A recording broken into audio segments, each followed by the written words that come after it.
Amables oyentes, les presento a ustedes el libro, El Arca del Pacto. Espero les sea de bendición. Comencemos. Ron Wyatt, arqueólogo aficionado, igual de profesional que el más profesional, anestesiólogo de profesión y varón de Dios, encontró lo siguiente. Caminando, con un conocido, agente del gobierno de Israel, por una de las calles de Jerusalén, localizada, frente al lugar de la calavera, experimentó, lo que relataremos a continuación. Mientras conversaba, con el funcionario del gobierno, y dominado por una fuerza externa, se voltea hacia su izquierda y señala con su mano, en el mismo momento que pronuncia las siguientes palabras. Esa es la cueva de Jeremías y el arca del pacto está ahí. Impresionado por sus palabras, y aún sin entender, es impactado aún más, cuando su compañero le dice: si esa es la cueva de Jeremías, y el arca del pacto está ahí, hoy mismo, te gestionó el permiso para que la busques, y te consigo alojamiento y comida. Esas palabras impresionaron aún más al arqueólogo. Si bien le impresionó su experiencia en el espíritu, aún más le impresionaron las palabras pronunciadas por el funcionario del gobierno. Esto reforzó su sentir, ya que él conocía muy bien que, en Jerusalén, no es fácil conseguir permiso para excavar en trabajos arqueológicos. Estos permisos, a veces toman años, aún, para que sean denegados. Ron, en el pasado, tenía un permiso para efectuar algunos trabajos arqueológicos en Israel, pero su permiso había sido cancelado previamente, sin ninguna causa, ni aviso previo. Mientras esperaba por los permisos, para comenzar sus trabajos, y confiando en su experiencia sobrenatural, comenzó a estudiar la Biblia, para buscar información relacionada con el lugar de la calavera. Toda la investigación bíblica que realizó, le indicaba una posibilidad de que el arca pudo haber sido escondida en ese lugar, en los momentos en que Babilonia efectuó el cerco a Israel para invadir a Jerusalén. Durante ese tiempo, el profeta que sobresalía era Jeremías, y vio que había posibilidad de que el arca estuviera escondida en ese lugar. Ron encontró en la Biblia que cuando se describen los objetos que fueron sacados de Jerusalén para llevarlos a Babilonia, no estaba incluido el arca. El arca, en aquellos días, antes de la ocupación babilónica, debió estar en el templo, según lo muestra la Biblia. También encontró que cuando en la Biblia se describen todos los instrumentos del templo que regresaron a Jerusalén, después de la ocupación de 70 años, el arca tampoco estaba incluida. Por lo tanto, pensó en la posibilidad de que Jeremías, con unos ayudantes, escondiera el arca para evitar que Babilonia la tomara. Es interesante notar que una profecía en Jeremías, capítulo 3, verso 16, dice que el arca quedaría borrada de la memoria. Jeremías capítulo 3 verso 16, dice lo siguiente: y acontecerá que cuando os multipliquéis y crezcáis en la tierra, en esos días, dice Jehová, no se dirá más: arca del pacto de Jehová. Ni vendrá al pensamiento, ni se acordarán de ella, ni la echarán de menos, ni se hará otra. O sea, que, en este verso, se hace mención, que el arca quedaría borrada de la memoria, y que nadie pensaría en ella. Esto pudo haber tenido efecto, desde los tiempos en que Babilonia gestionaba ocupar a Judá, cerca del año 586 a.C. Ya con la investigación completada, y concluyendo que había posibilidad que el arca del pacto podía estar en el lugar de la calavera, inició su gestión para poder comenzar sus trabajos arqueológicos. Es bueno mencionar que el lugar que señaló era uno que no llamaba la atención, porque estaba lleno de escombros y basura. Confiado en el relato bíblico, gestionó un viaje para ir a Israel, cuando entendía que los permisos debían estar listos. Estando en Israel, se dirige a las oficinas gubernamentales para buscar los permisos que le conducirían a comenzar los trabajos. Estando en las oficinas, le informan que no se había tomado ninguna decisión al respecto. Aún así, decide no regresar a su país, con el propósito de esperar una contestación. En ese proceso, decide ir a una playa en Ascalón, en la costa del mar Mediterráneo, donde sumergiéndose en las aguas, mientras nadaba, tropezó con un objeto de cerámica. Al observarlo, se dio cuenta que eran unos envases, hechos por mano de hombre, los cuales se veía que eran muy antiguos. Al notificar este hallazgo, a historiadores expertos de la región, y el campo relacionado, estos informaron, que eran los envases que habían sido utilizados como tumbas, para los entierros de los antiguos cananitas de Ascalón. E inmediatamente, se declaró, de forma oficial, este importante descubrimiento. Hacía ya muchas décadas que arqueólogos altamente reconocidos intentaban encontrarlos, sin obtener resultados positivos. Cuando el gobierno de Israel se entera de la noticia de este gran descubrimiento, e inmediatamente le entrega los permisos requeridos a Ron para que comience sus trabajos arqueológicos en el área conocida como el lugar de la calavera. Es entonces cuando comienza el trabajo arqueológico que había sustentado con el estudio bíblico. Efectuando las labores, con gran dedicación y buen ánimo, iba removiendo poco a poco los escombros y basura. Estas llegaron a ser toneladas. Cuando efectuó los primeros trabajos de limpieza, lo primero que encontró fueron unos huecos rectangulares en una pared de roca sólida. Estos huecos tenían aproximadamente 3 pies de ancho por 2 pies de alto por 1 pie de profundidad. Sin saber qué era, o qué significaban estos huecos, continuó trabajando para ver qué más encontraba.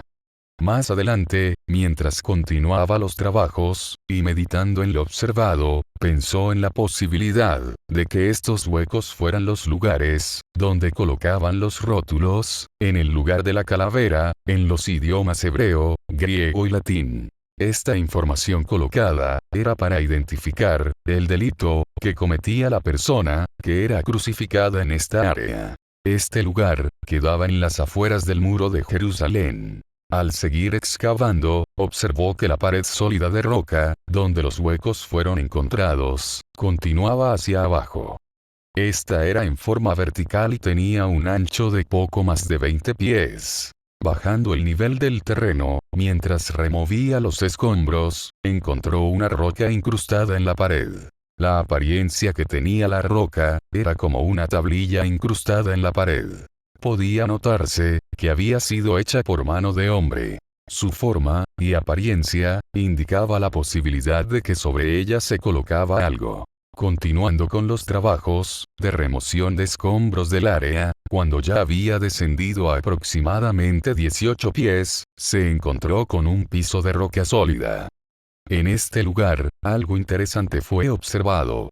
Excavando y limpiando el piso, encuentra una roca plana, hecha por mano de hombre de forma cuadrada.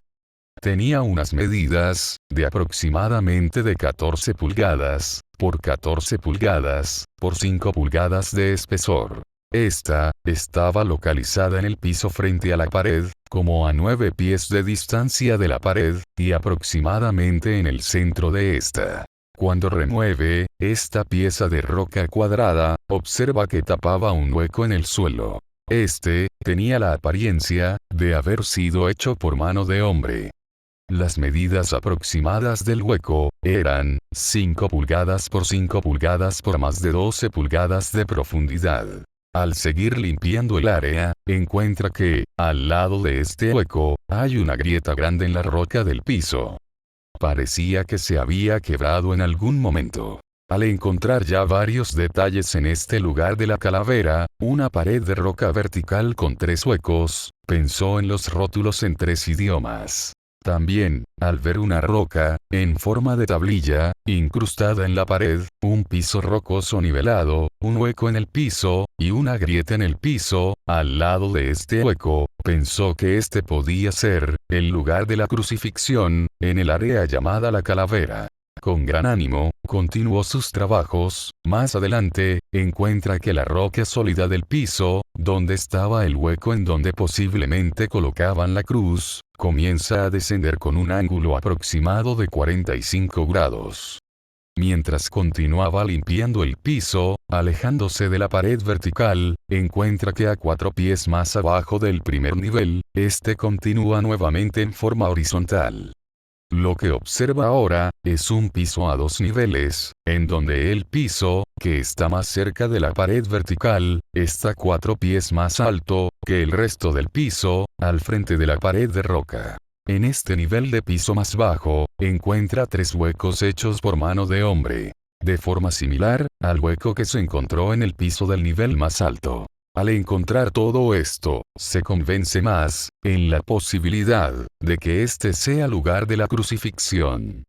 Los 3 huecos de la pared vertical, podían ser, el lugar donde colocaban los rótulos, en 3 idiomas, para describir los posibles pecados, o delitos que cometían, los que eran crucificados.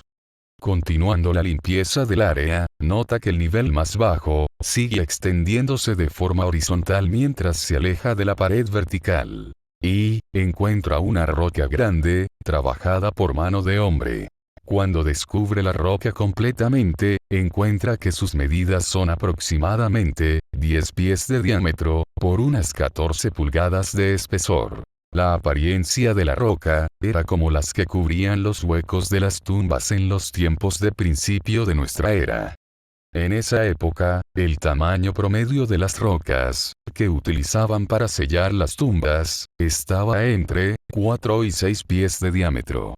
Conociendo que los evangelios, relatan el acontecimiento de la sepultura de Jesús, y que la roca que tapó el sepulcro de Jesús, podía ser grande, ya que fue hecha para un hombre rico, pensó en la posibilidad, de que esta fuera la roca que tapó la tumba de Jesús.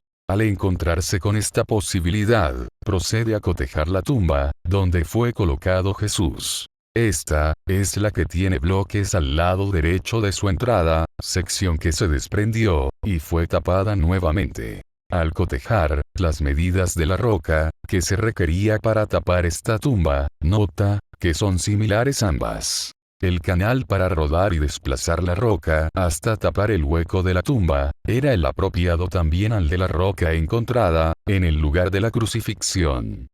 La altura de un freno, donde la roca se detenía, una vez se desplazada por la canal hacia la derecha, era perfectamente apropiado también. A la izquierda, lugar opuesto a donde quedaba el freno, hay el remanente, de una varilla incrustada en la pared, la cual también tiene posición y dimensiones apropiadas para esta roca grande. Estas varillas incrustadas, eran utilizadas para amarrar y sellar la roca, o tapa. Esto era, para asegurar que la tapa, no fuera removida del lugar donde se encontraba tapando la tumba. Todo esto conducía, a que la roca encontrada en el lugar de la calavera, podía ser la que se utilizó, para tapar, la tumba de Cristo. Al seguir limpiando el área de la crucifixión, encontró cimientos que fueron utilizados como fundamento de una edificación hecha en el mismo lugar de la crucifixión. Encontró monedas de la época, que fueron acuñadas entre el año 14 y el año 37, después de Cristo. Encontró remanentes de paredes hechas de roca, y bases de soporte de paredes. Todo parecía, como si en el primer siglo de esta era, se construyó en el lugar de la crucifixión, una edificación que parecía ser un lugar de reunión, donde tenían lo que pudo ser una mesa, la cual era la tapa de roca de la tumba de Cristo. Tenían también, piezas de roca para tapar los huecos, donde colocaban las cruces en el piso, y tenían una tablilla de roca, incrustada en la pared, en la cual luce que colocaban algo, posiblemente una lámpara. El tamaño de la edificación, era de aproximadamente 25 pies por 50 pies. Todo indicaba, hacia la gran posibilidad, de que los cristianos del primer siglo, construyeron esta edificación como lugar de reunión. Al completar la limpieza de toda esta área, encontró que no había nada más en el lugar. Por tal razón, pensó que ya había terminado el trabajo, y que no había encontrado lo que esperaba. Extrañado, por no haber visto lo que esperaba encontrar, continuó limpiando aún más el área, pero sus esfuerzos fueron infructuosos. Pensando que ya todo había terminado, no sabía qué hacer. En extremo agotamiento y fatigado por la intensa labor, procedió a hablar del tema con sus dos hijos. Les comunicó que el trabajo ya había sido completado, y que lo observado fue el resultado obtenido. En ese momento, uno de sus hijos le dice: «Eso no puede ser», y que había que continuar. Ron nuevamente les dice que no había nada más que hacer, y que todo estaba ya terminado. Los hijos continuaron insistiendo y uno de sus hijos señala la pared vertical y le dice que se abra un hueco por ahí a ver qué encuentra. Esto no le pareció muy motivador al padre, pero por tratarse de su hijo, decidió hacer el intento. El padre pensaba que iban a romper una pared de roca sólida, de muchos pies de espesor, y que en un momento dado, por cansancio, él y sus hijos desistirían concluyendo los trabajos. Pero cuál no fue su sorpresa, que, al comenzar a romper la pared de roca, cuando ya llevaban pocos pies encontraron al otro lado un hueco. Esto revivió el ánimo de los tres, y pensaron que allí encontrarían lo que estaban esperando. Al agrandar el hueco, de forma tal en que ya podían pasar, entraron a una nueva área. En esta, lo que vieron, fueron pedazos de vasijas de barro, sin más rastro de actividad humana en el lugar. En este lugar donde se encontraban ahora, era un cuarto bastante grande en donde se notaba que en el pasado hubo presencia humana, pero sin más muestras adicionales que los pedazos de vasijas rotas. Al no haber más salida en este cuarto, nuevamente se encuentran en la misma situación, no sabían hacia dónde continuar. Sin tener el más mínimo conocimiento hacia dónde seguir, pero muy inquietados por lo que confrontaban, deciden seguir excavando hacia abajo, en el nuevo piso donde estaban. Al excavar unos cuantos pies, observan que están entrando a un área abierta. Notan que es parte de varias cavidades naturales dentro de la roca. Al pasar por estas cavidades, llegan a un nuevo piso. Ya se encuentran, aproximadamente a 25 pies más abajo del piso horizontal donde estaban trabajando primero. Ahora no sabían qué ruta escoger. Estos huecos, por donde podían continuar sus trabajos, no eran atractivos porque eran muy pequeños para pasar a través de ellos. Meditando al respecto, y ya con poco tiempo, decidieron regresar a su país para evaluar y planificar la continuación de los trabajos. Cuando llegó el momento de regresar, y continuar con los trabajos arqueológicos, coordinó para que fuera con él una persona pequeña y delgada. Este, había sido uno de sus ayudantes en trabajos arqueológicos previos. Al regresar al lugar de la calavera, procede a limpiar el área y a explorar las diferentes alternativas que tenía el sistema de cavernas para continuar. Mientras observaba, hubo algo que le llamó la atención. Había una estalactita en la entrada de una de las cavidades. Su localización le parecía bastante extraña. Media, aproximadamente, 18 pulgadas de largo. Removiendo la estalactita, algunos escombros y piedras del hueco, envía a su compañero delgado hacia el otro lado. Con su ayudante ya en el otro lado, Ron nota que este no hacía ningún comentario. Lo llama y le pregunta, ¿qué estás viendo? Pero no recibe ninguna contestación. Esto le extraña mucho. Luego de un rato y de repetidas preguntas, Ron comienza a escuchar un ruido. Era el movimiento de su compañero haciendo gestiones de salir a toda prisa. Estaba sumamente afectado, con intensas respiraciones y prácticamente sofocado. Cuando logró salir, Ron al verlo le pregunta, ¿qué has visto? Él le contesta, yo no vi nada. Muy extrañado por la contestación, y sin entender lo que estaba sucediendo, nuevamente Ron le pregunta, ¿qué has visto? Y su compañero le contesta, yo no he visto nada ahí. Ahí, yo no entro, ahí yo no entro más. Manifestaba esto, en momentos en que comenzaba a correr, alejándose del lugar, gritando y repitiendo: ahí yo no entro más. Esa fue la última vez que Ron vio a su compañero. Muy extrañado por lo sucedido, Ron se preguntaba, ¿qué había pasado? Inquietado, comienza a agrandar el hueco para poder pasar al otro lado. Una vez agrandado, después de mucho esfuerzo, y pensando que ya era suficiente para pasar, comienza a pasar al otro lado. Cuando pasaba, casi no lo logra, porque cada vez que respiraba, se quedaba pinchado, y llegó a pensar que no lo lograría. Solo, y calmado en la nueva área, comienza a mirar hacia todos lados, y a preguntarse, ¿qué fue lo que sucedió? La pregunta venía a consecuencia de que no veía nada en ese lugar. Ahora, no tenía contestación a nada. Solo tenía preguntas. Muchos pensamientos pasaron por su mente, pero en su espíritu, poco a poco fue aflorando el pensamiento de que algo había allí. Sin saber qué hacer, con la confrontación fuerte de pensamientos que tenía, y ya sin ninguna alternativa hacia dónde seguir, es cuando un impulso sobrenatural le conduce a remover piedras de un lugar. Mientras sacaba rocas no veía nada, todo parecía seguir igual. Pero en un momento algo distinto sucedió. Mientras removía rocas, observó pedazos de madera debajo de las rocas. Siguió hasta poder remover las maderas. Al removerlas, observó que debajo de estas, había pieles de animales. Cuando comenzó a mover las pieles, estas se le rompían en sus manos.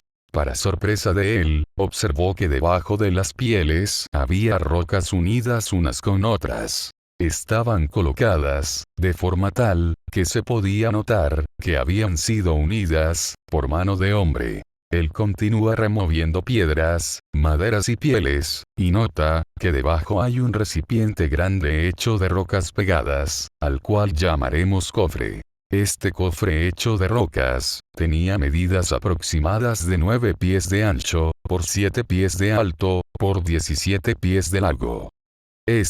Tenía una tapa de roca sobre él, cerrando su interior. Mientras Ron hacía el trabajo de remoción de escombros, que estaban ocultando el cofre, notó que, hacia uno de los lados de la cavidad, había unas lámparas de gas, que se usaban, en la época de aproximadamente 600 años, antes de Cristo. Evaluando la situación, notó que había una roca grande en el suelo, al lado de las lámparas.